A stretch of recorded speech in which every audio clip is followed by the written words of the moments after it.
Good evening, I guess, or whenever it is you check into this video. So, real quick, I'm just going to hit on a few things I've observed here this week. Hit some highlights on some deals and try to cover all the topics. First, on the domestic front, interesting. Today they announced the domestic tourist unit within the DHS. So, all of us have our own special unit to hand carry, hold our hands as we cross the road or whatever. But that seems to be funny how that's lined up with the this group they call the Patriot Front, right? And I think most of us identified that as a Fed-controlled op from the get-go of some sort, one way or the other. Like, if they're not fully badged members, they're informants and a bunch. There's so much that just reeks of that whole thing. And there seems to be an undercurrent within, people that I know, I guess you could say, or an undercurrent just probably around most areas, because if I know people like this, most of y'all probably know people like this.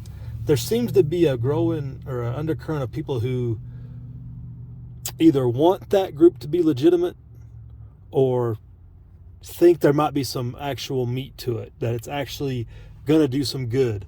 I'll almost quote what I was told was, well, at least they're out there doing something instead of like everybody else that's not done anything. And I'm like, what are they doing that nobody else has done? Like, they're out at protests carrying flags and waving banners. Like, what have they done exactly?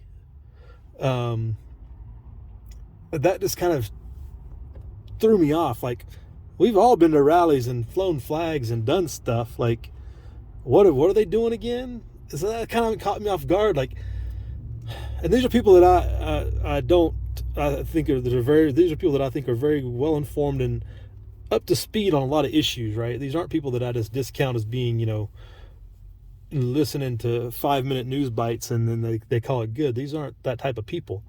So it really caught me off that there's people that are actually considering the group to be legitimate when there's so much evidence of them being less than legitimate, outright controlled opposition, right? So watch your friends, communicate, have the discussions, because any group that goes out has all the same look, has a paramilitary look to it, with all military aged males, mostly white males. I don't think I've seen a single shade, not even not just white people, but not even a shade of white. Like, it's pretty bizarre. And then the masks, and then we cover our plates up and we can drive through Chicago with our plates covered up. Like, come on, man. That doesn't bode well. And I know absolutely nobody who has been contacted, recruited, has seen pamphlets, has seen information or seen emails or otherwise of this supposed patriotic organization. Like, we've all got tons of, different ways that we get this information. And if this was a legitimate group, you think they'd be out there, like, a year ago, like, you would have heard about them, like, trying to organize, trying to set up, teams and organizing units. And if they're so organized, well, why aren't they organizing, right? They're organizing with who? Who are these people they're organizing with? Like, it doesn't it doesn't make sense. So, I don't know. Talk to your people, man. Just make sure you're all on the up and up and you're seeing things for the way they are, not the way you want them to be. Stay frosty on that, because they got this new CTU unit. It's going to be out scouring the hedgerows for us, for all us domestic tourists, so be aware. Also, on the kind of foreign relations World War III front, it was interesting. There was a North Korean rocket fired of some sort, missile, and immediately all the planes on the West Coast were sent to ground. So apparently they did a scramble drill, was it yesterday or the day before? And North Korea sent up this missile, and every airplane on the West Coast was ordered to ground, similar to what happened on 9/11. But the theory here is, and the thought process I think is, it was a legitimate concern, or it's a not a drill, that's the wrong word for it, predictive programming for an EMP. They were legitimately concerned or illegitimately concerned, whichever way it went, that North Korea had launched an EMP and they were getting everybody down off the out of the air before it went off, or something to be detonated in the atmosphere potentially. That was interesting. That was an interesting story. I found that very interesting. To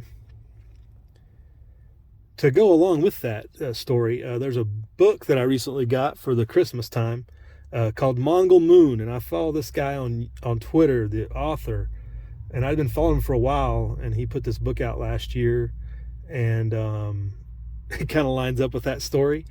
But it's a real good, it's a World War III type book. It's not total preparedness, but it will make you think about your preparedness. It has very little parts of the story as you go along. You can definitely see thinking about the situations and what people are doing, that it's got prepping stuff in it, if you will. But it's an interesting book. So it's Mongol Moon.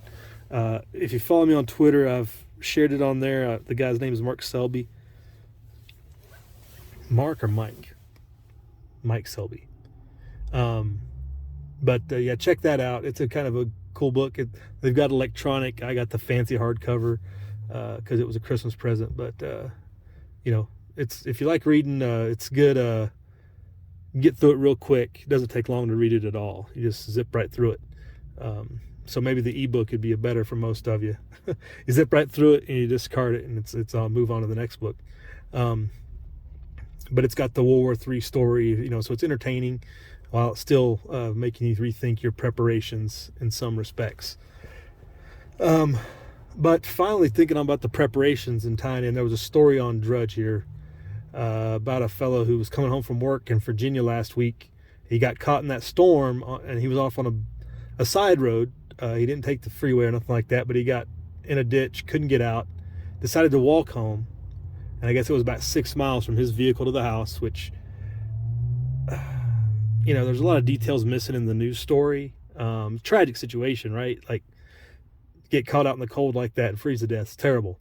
But there's so many decision points in that story of where it could have went so much different if just some basic thought would have went into it, or some preparedness.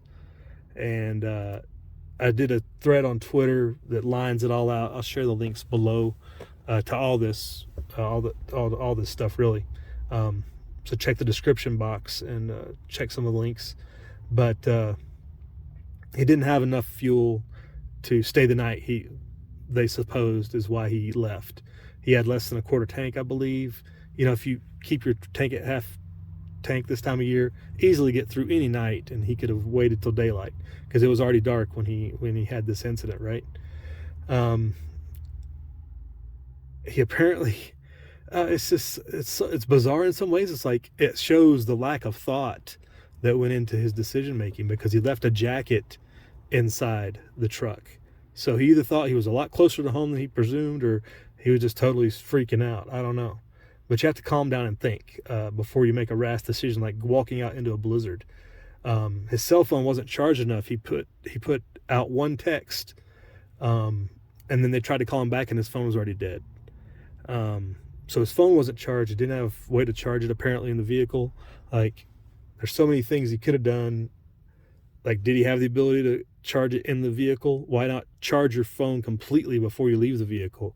Like, what was the rush? And that's my final comment on the thread that I put on Twitter, was like, people get into normalcy bias. You think this is just a normal, I'm going to go home, come back out here tomorrow morning, get this unstuck, and go back to work.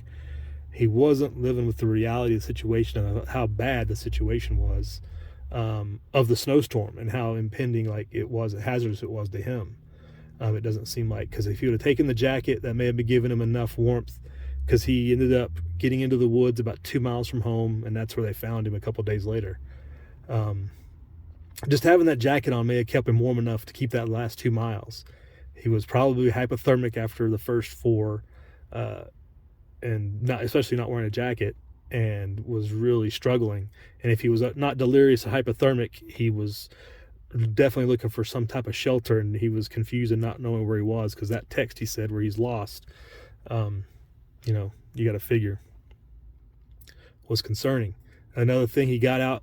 So apparently he got out and started walking in an area that he didn't know that well, because it wasn't his regular route. He had taken a side road that wasn't like the primary where he usually drives, because it's snowing, those roads are crowded and there's accidents everywhere. So he took a different route, but he didn't know that route enough to walk it at night. So landmarks, what roads are what, all that probably got confusing and helped in him being less than aware of where he was and why he said he was lost.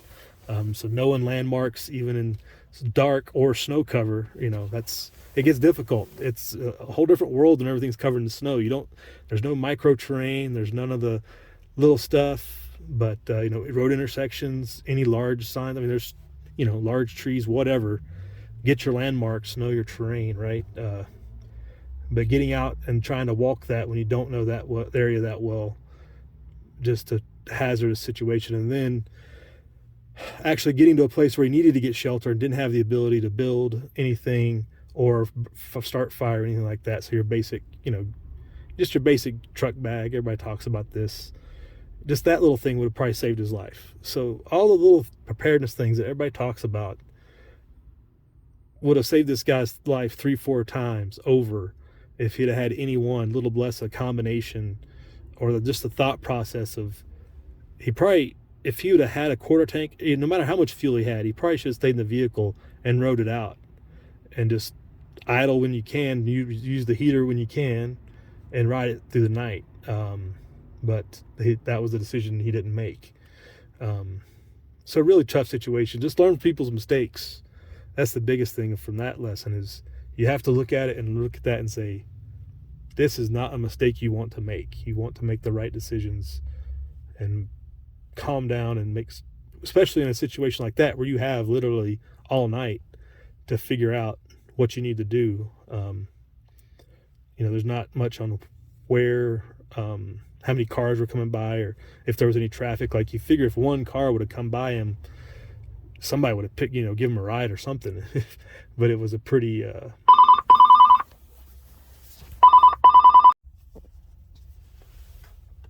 So with that interruption, I guess we'll end it. But yeah, just learn people's other mistakes. Use the opportunity to just evaluate and learn things. I hope everybody's doing good. Enjoying your winter weather as it comes through. You know what to do. YouTube, prep hard, live free.